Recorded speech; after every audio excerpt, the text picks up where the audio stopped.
Admin, LC on countdown 1. Admin on countdown 1. Yeah, I'd like to buy us a standby. Yeah, I'd like to give us a little bit more time to execute these engine priming steps. I'd like to issue hold number 0 at L minus 11 minutes. Hold CDT at 10:16:43. Resume CDT at 10:21:42. Copy that, LC. And NASA TD, LC on countdown 1. Go for TD. Yeah, TD, we're going to hold the countdown clock at L minus 11, CDT 10:16:43, resume at 10:21:42. Resume at 10:21:42. That's good copy.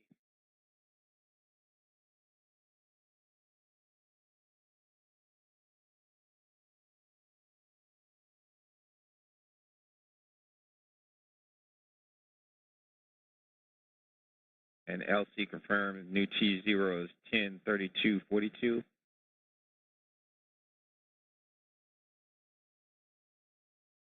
That's right. 10:32:42 is our new T0.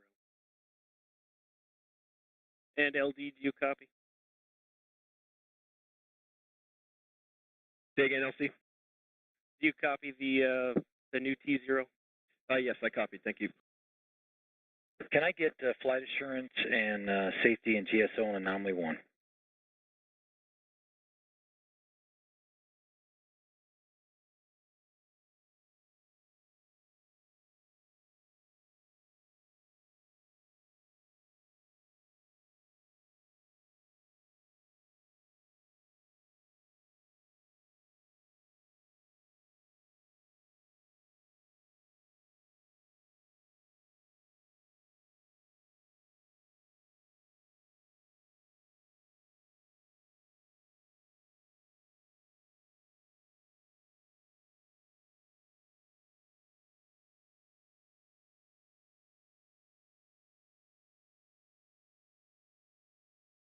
LC, prop lead, set 397. Actual F1 level is 11 out of 11.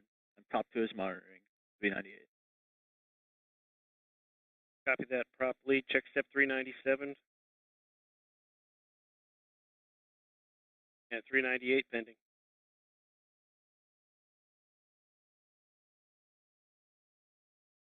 And good morning. Welcome back to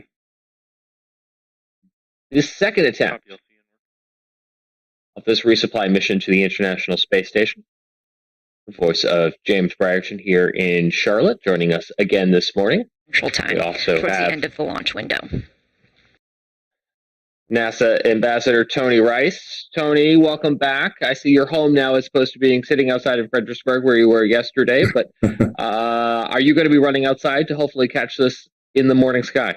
Yeah, that's the plan, so I'll hang with you as long as makes sense and actually makes sense past T0 so we can watch it lift off here on the NASA TV feed and then wander outside and look to the northeast, see if we can see it rise above the curvature of the Earth. Yeah, that's the incredible thing about this launch, and I think the thing that so many people are looking forward to this morning is the possibility of seeing this in the sky. Listening to some of the ongoing comms here. And prop 2, arm OCCS for no adjustment to fuel level. Streaming with you this morning on the Carolina Weather Group, and also saying hello to everyone on WCNC Plus. OCCS, ACDC is armed. ACDC confirmed. Now, Tony, I'm noticing on NASA TV's coverage, they still got a countdown clock of just under 15 minutes. I think you and I were discussing they're probably going to be holding here, we think.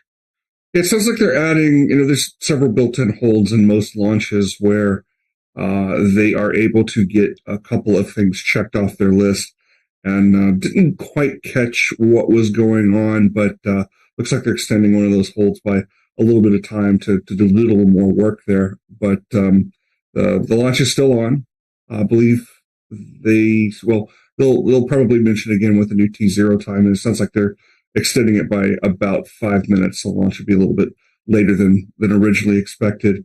But that tells us a little something about the vehicle. Team step 403 is not required. LCTV, we are red. We have a red range for boat power. Okay, sounds like a boat just wandered into the launch area. What time is it? Oh, you can hear That's got to be the most frustrating Exactly. of all the Are you ready to conditions. execute these black lines? I do not have those steps, sir. So Okay. it's Can you take calls from LC, starting with initiate evacuation of fuel cavities? At the VIC utility power control tab, select VVP. And you would So like it's me to open 5:15. VVP, correct? LC hold. If, Papa. Oh, they're sorry. able to LC clear hold. that boat out of the area. I thought that's what I just Yeah. heard. They definitely have a red range, which means they're not going to be able to launch right now. And Ops 1 and LCD advised, I'm going to go ahead and forward these steps to both of you again one more time. Stand by. Okay. So it might take them, if they can clear that boat in 15 minutes, then they would be able to go ahead and launch. Don't see how that's going to be possible. We can listen for a few more minutes and see what happens. There's so many different conditions to go into getting this safely off the ground. Yesterday, we had a scrub due to a fire alarm in the control facility, which was the first time for me, and my scrub didn't go. Boats in the safety area is unfortunately not a first time. Probably one of the most frustrating because that's a human error situation as opposed to an atmospheric problem. Yeah. Mm-hmm. Yeah, so the way it works is there's two sets of warnings that go out that are issued by NASA, and they go out days in advance. One is handled by the FAA. There's a corridor extending from the ground upwards, to space, basically, that for aircraft to avoid. And those are very well known and very well respected. That's a good way to lose your pilot's license by violating one of those. Dangerous situation. There's another and those are called notices to airmen. And then there's a notices to mariners, NOTAMs, that are expressed in coordinates. They draw a box out in the ocean. It's basically a no-go zone. Had an engine failure and drifting. We're trying to see if we can work an issue now. Okay, copy. Okay, so advise your launch time on the clock is still the previous T0. So the boat's got an engine problem, is what it sounds like, as we continue to listen into comms there from Wallops. Can you meet me on Mission Director? Now they're going to go have a conversation with the mission director. Yeah, that's probably never good. For those of us banking on getting this thing off the ground. So many folks waking up potentially here for the second morning in a row, hoping to see this launch across so much of the East Coast. I've got a map we can pop up here on the screen. But, and we have entered our 5-minute hold. We're in a 5-minute hold. We can see that the launch facility there in coastal Virginia, weather permitting, would allow us to see the launch, the vapor trail of this rocket within mere seconds to upwards of a minute or two post-launch, possibly as far inland as here in Charlotte, North Carolina, even as far as places like Pittsburgh and Pennsylvania. So this is a pretty big bullseye for this launch. The closer you are to the coast of Virginia, the sooner it will appear in the sky. But Tony, I guess due to the time change and the sunrise here, I know Brad Panovich was tweeting that because of the sunrise and its continuation until 6:50 a.m. this morning, that vapor trail might actually be visible for a little while, Brad was thinking. Yeah, it's very, very possible. And what's going on there is, while it's nice and dark outside right now, if you think about the Earth's rotation, the sun's obviously not moving here. It's the Earth that's moving. As the Earth rotates, the sun is shining into the upper atmosphere first, and then that sunlight starts to come down. So while it's nice and dark here on the ground, that upper atmosphere where the vapor trail from the rocket exists is getting illuminated by that sunlight. And what's really cool is in that upper atmosphere, the pressure goes down and down and down. So what is a relatively small and tight vapor trail at the ground level ends up expanding as it gets up into that thinner upper atmosphere. So see this kind of widening of the vapor trail. It almost I've heard it described as looking like a jellyfish hanging in the sky. We're hoping to see something like that today. That would be pretty incredible to see. We're taking a look now at a couple of cameras that are positioned. These are across the Charlotte area. You can still see we have a few low-hanging clouds, even a dense fog advisory in places. So that could certainly step 410. Cygnus is launch mode and nominal. Copy that, CMD. Check step 404. So they're still moving ahead, it sounds like, at least for right now. I think they're hoping they can get that boat towed out of there.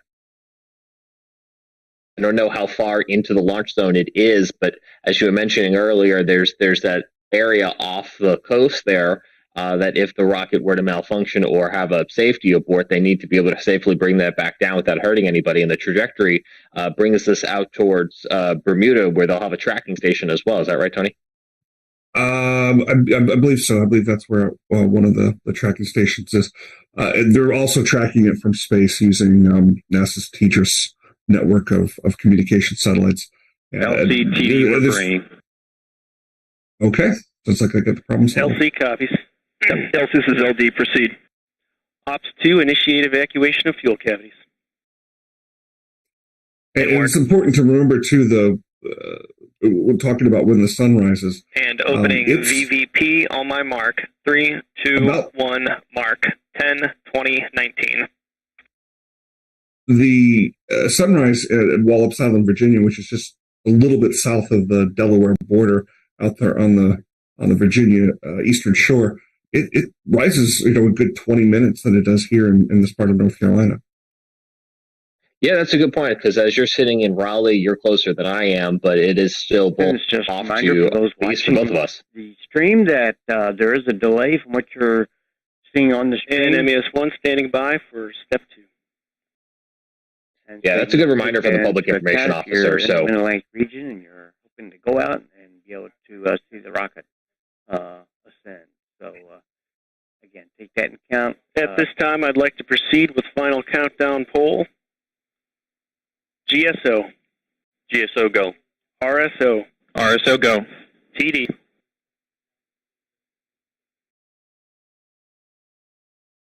TD's go. Prop lead. Leaders go. Stage 1.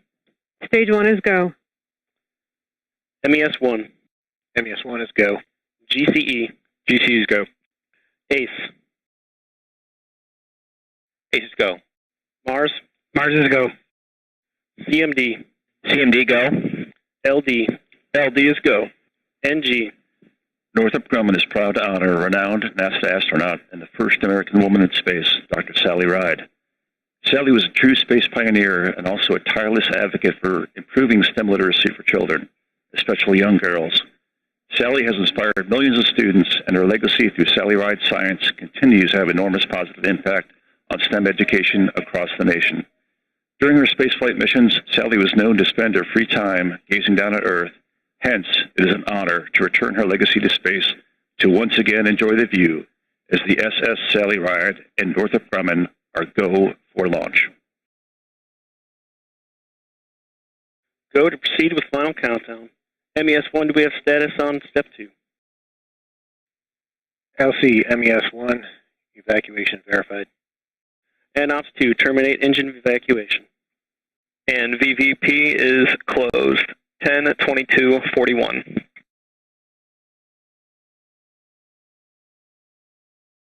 And Oscar 4, Ops 2, activate VZD. And opening standby 1. Opening VZD on my mark, and 3, 2, 1, mark. 10/23/03. Just going through some of the final checklist items.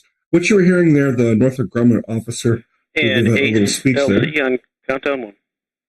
Go ahead. Each one of the steps 405 Cygnus, and 406 still not required.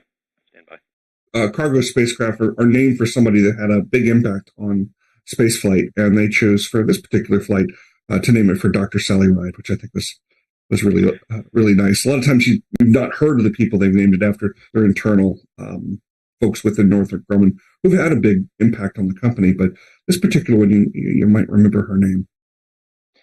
Yeah, certainly a public figure, one well known in history, and that is what we are hearing. Ready for ACS enable? Step 414. About 9 minutes left in the countdown. Affirm, Ops 1, I enable see this ACS VDMs.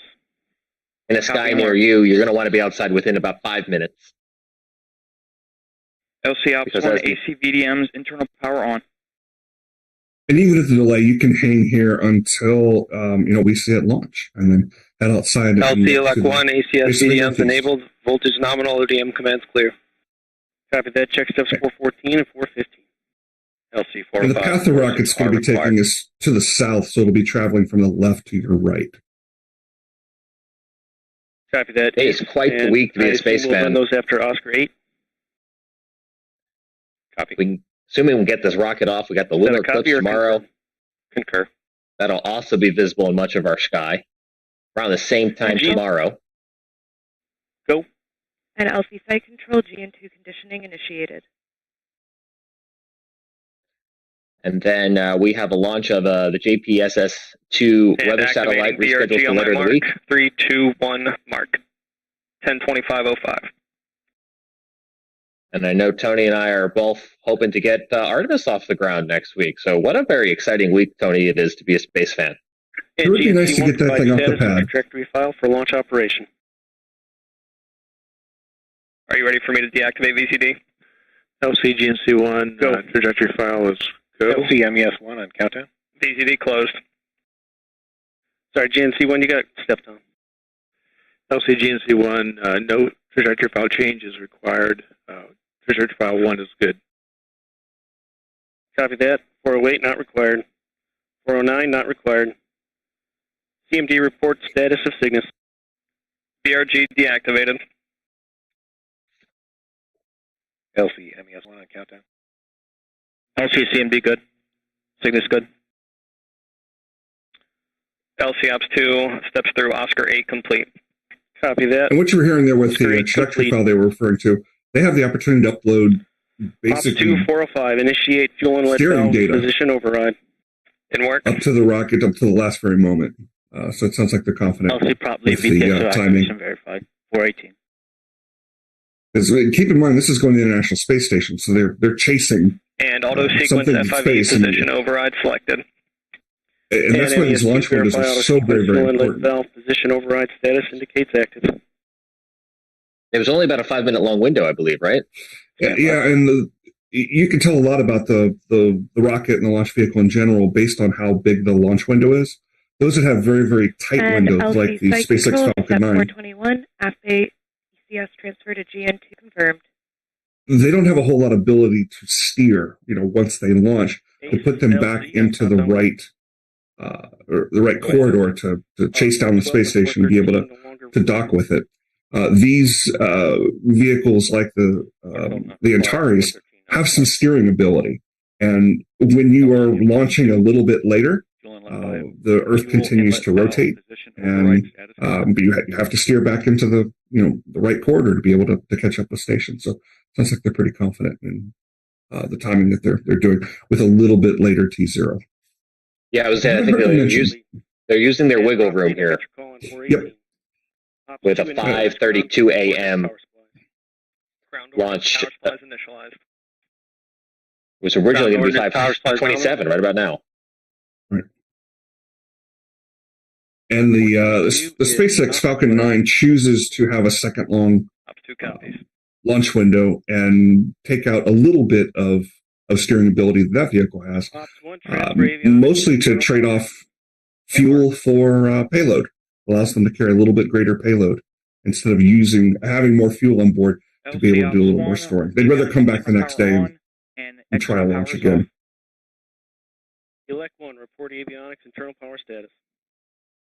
So when this does launch, and especially if you're closer to the launch site, if you're up in the Tidewater area of Virginia or closer to Elizabeth City, North Carolina, you might actually see it disappear in the sky for a period of time.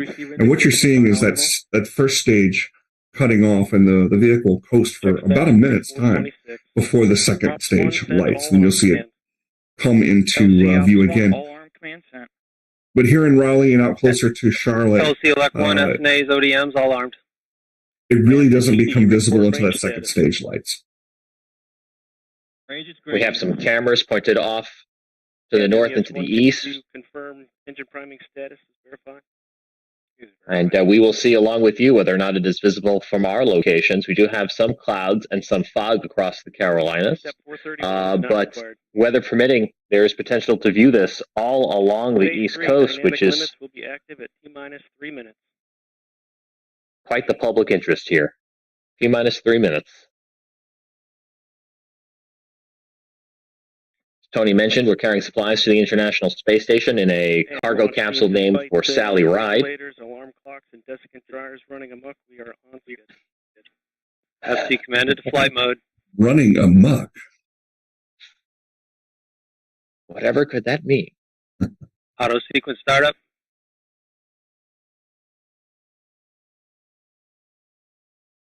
Yeah, I'm just looking at the GOES image right now, and I've got a nice swath of clouds over my location ODM bus here in Raleigh. current nominal. One there in Raleigh, or they're in Charlotte. Yeah, Weather Service has a dense fog advisory out for us and so much of the central portions of North Carolina. You could maybe carry your phone outside with you and attempt to look up in the sky, but then come back to these views provided by NASA as we are now about 2.5 minutes away from launch. Ready for nav mode. LC, GNC1, we're nav ready for nav. Ops 2, switch to nav. LC Ops 2, switched to nav. LC, GNC1, orb nav telemetry verified. Check steps through 438. T-minus 2 minutes on my mark. Mark. 2 minutes and counting to the launch of this resupply mission to the International Space Station from NASA's launch facility in Wallops, Virginia, there along the coast. Now's a good time to head outside. We're not adding any delay to this broadcast, but due to the inherent nature of streaming, the broadcast is going to naturally be about a minute or so behind reality. So although it will take, as Tony mentioned, a minute to 3 minutes in order for this to appear in your sky, assuming you have visibility where you are, it never hurts to be out there here as we're coming down to the last 90 seconds of launch. Tony, any last words you wanted to get in before? I know you'll be stepping outside momentarily there in Raleigh with the hope of seeing this in your sky. Nope. Look to the northeast. Look for a yellow dot moving from the left to the right, and then give it a little bit of time. There are a couple minutes after that to see if that the vapor trail, the exhaust from the engines, if that begins to be lit in the upper sky. And as you mentioned earlier, they've been hanging there for a little while, so check back later in the morning. All right, as we come down to 1 minute left in launch, we'll bring in some additional audio from the NASA TV commentary as well. And we'll be watching our network of cameras. And if you see it, certainly give us a tweet, post a picture. I know NASA will want to see it as well, as we are now under 1 minute from launch. T-minus 30 seconds. Godspeed, Doug Harvey.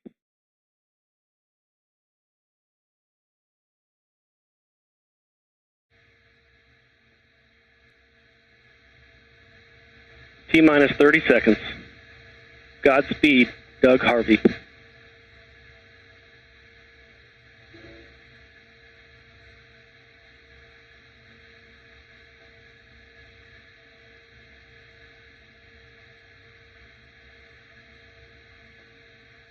T-minus 10. 5, 4, 3, 2, 1. Engine ignition. We have liftoff. The carried NG-18 launch vehicle from Wallops Flight Facility. We have liftoff of Northrop Grumman's 18th Commercial Resupply Services mission. The SS Sally Ride has begun its journey to the International Space Station.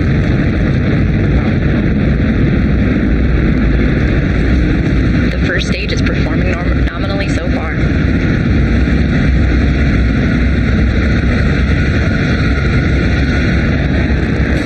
Operating battery steadily at 100% thrust.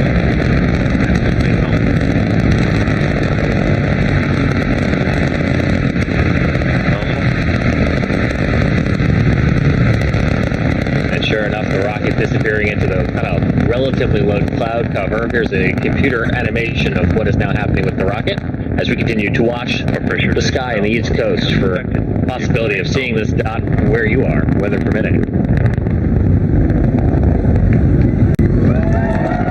1 minute into the flight, no issues are being tracked with the Antares rocket. We are passing through Max Q. There's a tracking shot from Wallops. Remains nominal. Antares is passing through Max Q, the area of maximum dynamic pressure on the rocket. Power remains nominal. Passing through 50,000 feet. Attitude remains nominal. Passing through 5,000 feet per second. I believe what we're hearing, Tony, is the audio of some folks gathered there in Wallops outside watching the launch in person. Engines remain nominal, 100% thrust. Yeah, it is possible to see a launch that keep you a nice, safe distance away, but that's something it's on my bucket list to go out there and see a launch from Wallops. Passing through 100,000. We will have to join you for that as well. Power remains nominal. Now at the 2-minute mark, everything is going as planned. You're hearing the Wallops Range Control Center reporting a good flight of the Antares rocket. Vehicle attitude remains nominal. I just love all this data that's coming down from the rocket so you can see exactly what's going on. And no cameras on board this particular vehicle. Many other rockets be able to see the Earth pulling away live from a downward-looking camera. Not on this particular one, but Core pressurization valves continue to function nominally. It is. So I'm going to step outside and see if I can see it from my location. I will wander back in and let you know if I saw something. Slow throttle down. Throttle down is the precursor to main engine cutoff. MECO occurs at the 3-minute 18-second mark of the flight, followed right after by first stage separation. Main engine cutoff. Coming up at the 3-minute mark, just seconds away from main engine cutoff. Stage 1 separation. Watching carefully for any indication of this in the sky, but so many folks are dealing with what our tower camera in Dallas, North Carolina is looking at. You can actually see the very low cloud deck is below the camera on the tower camera. So this view over Gaston, North First stage Carolina separation shows confirmed from Wallops' Range Control Center just as planned about 6 seconds after main engine cutoff. Less than 20 seconds to go until fairing separation to unveil the Cygnus cargo spacecraft. Stage 2 ignition in approximately 10 seconds. We have fairing separation. Good engine performance on stage 1.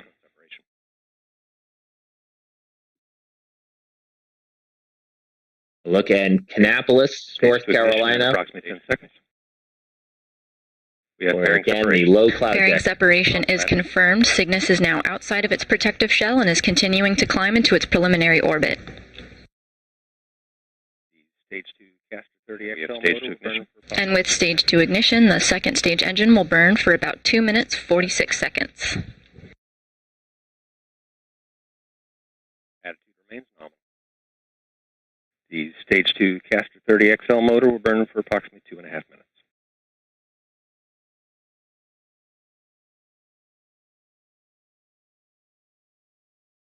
Attitude remains nominal.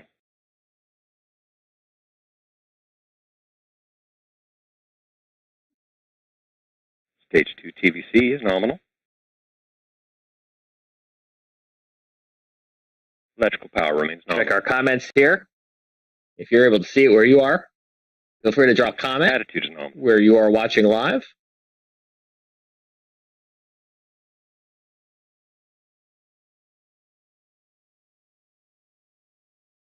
Coming up on the 5-minute mark of the flight, with second stage burnout expected at the 6-minute 53-second mark of the flight. At the time of second stage burnout and orbital insertion, Cygnus will be at an orbital altitude of 109.5 miles or 176.2 kilometers. Attitude remains nominal.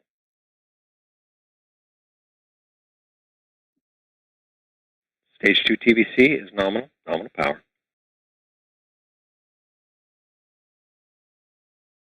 Attitude remains nominal.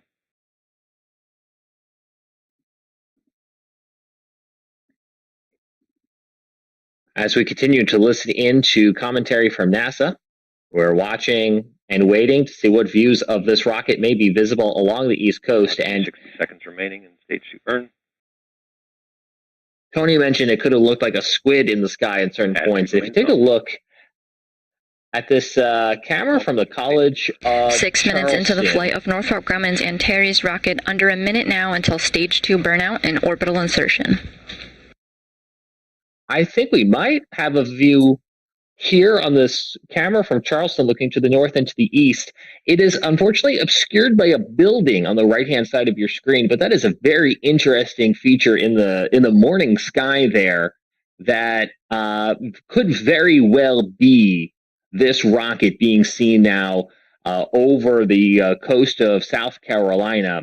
That is something I have not seen on this camera before, so I don't think it's any sort of reflection on the lens. I believe this camera is capturing what folks with a clear view of the launch might be able to see up and down the East Coast. Certainly a spectacular view, maybe a potentially alarming view if you didn't know exactly what was happening. Both beautiful and impressive here at the same time. You can see it kind of now dissipating off to the right-hand side of the screen. Unfortunately, that building is square in the middle of the visibility, but enough of it being seen there that it might paint a picture for you on what exactly the best viewing opportunity for this could have looked like along portions of the East Coast. That does seem pretty plausible. That is what it tends to look like. We're continuing to hear good call-outs across the board. Everything is nominal at the stage of the flight. Charleston is kind of the lower limit of where you would see something like that, so that it would be that close to the horizon makes some sense. And it was probably a good 2 or 3 minutes after launch, too.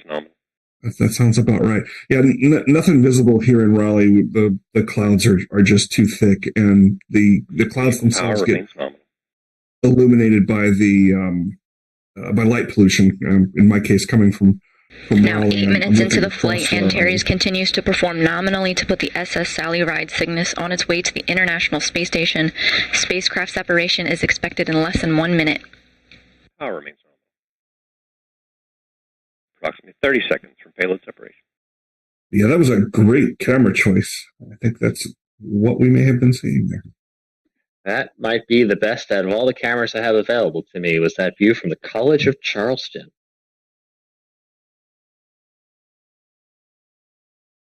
We'll go over here and watch some of the comments for those of you watching us live on YouTube.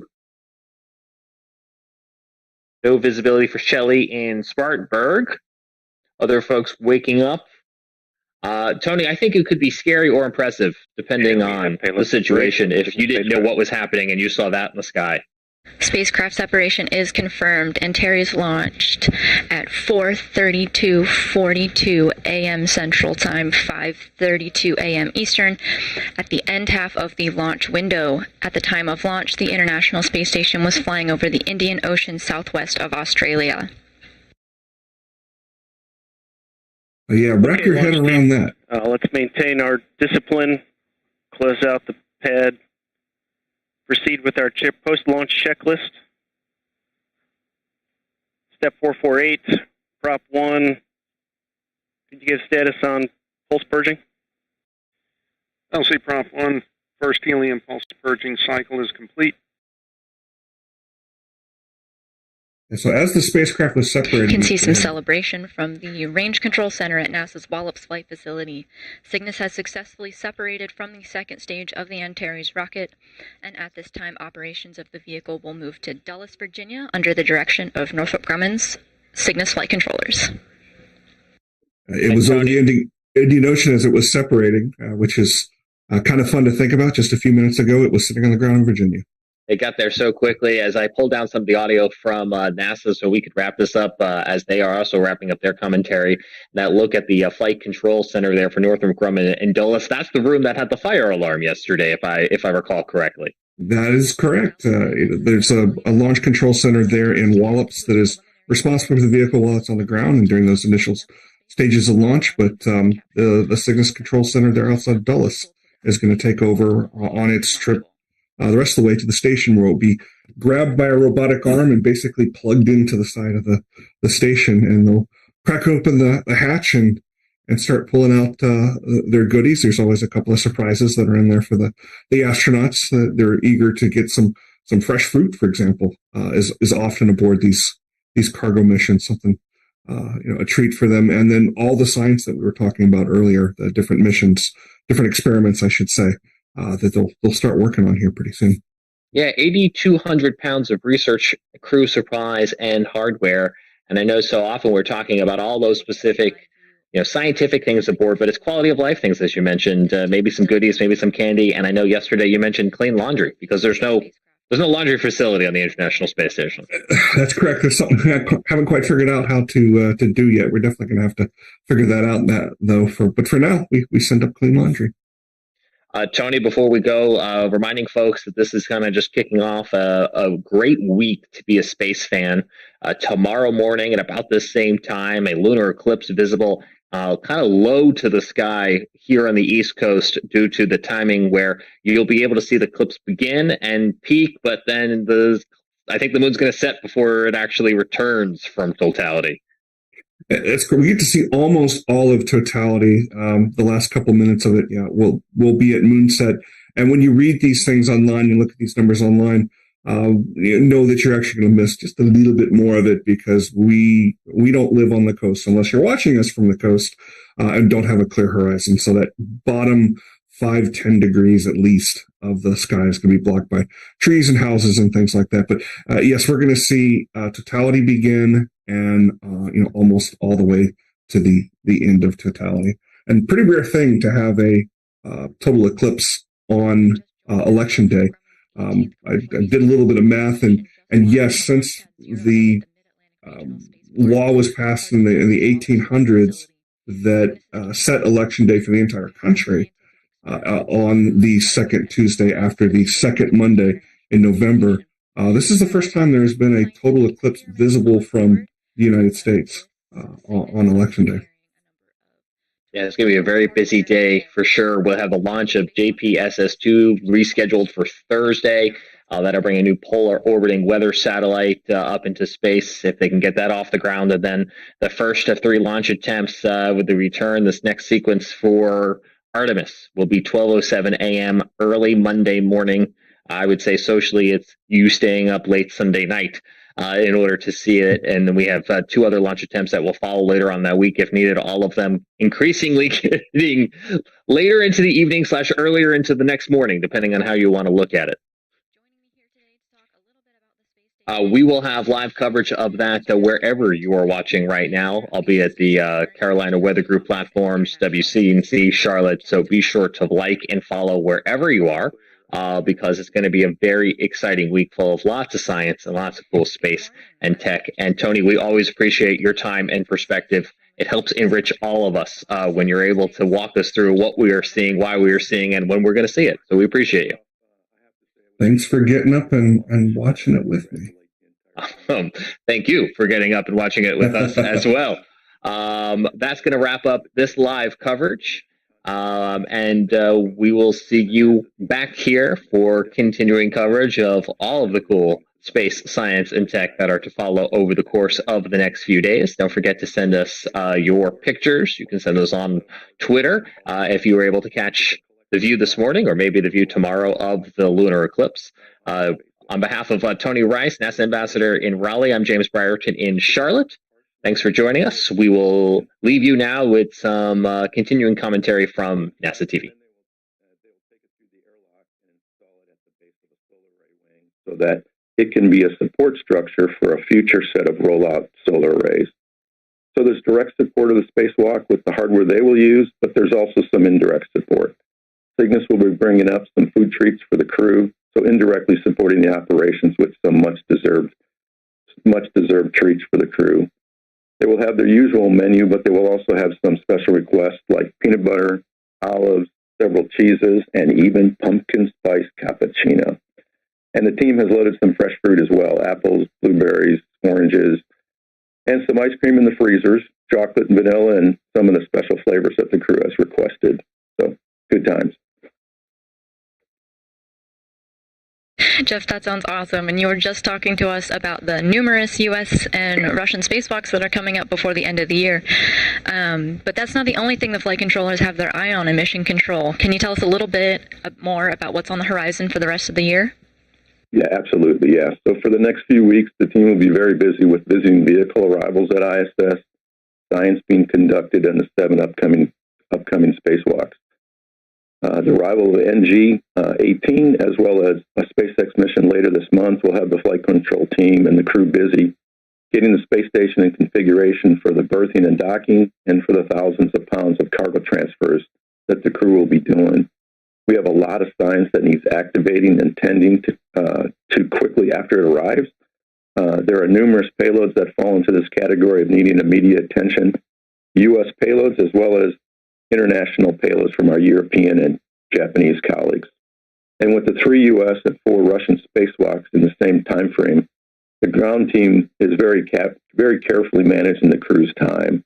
And it's really not that easy trying to juggle as many tasks as that we're planning to be doing. So a very busy time on the ground and on board. Having said that, we are hoping to be able to give the crew and much of the team the Thanksgiving holiday off. And back to the food theme, the crew will have holiday food available to help celebrate and take a short break. Also, something else this month we have is the Artemis mission. The targeted launch date is November 14th, and the teams are working to make sure ISS, SpaceX, and Artemis coordinate shared assets and can all complete our missions without issues. So Cygnus is expected to arrive at the space station on Wednesday, November 9th, with a rendezvous and capture early in the morning. You were just talking to us about the crew members on board.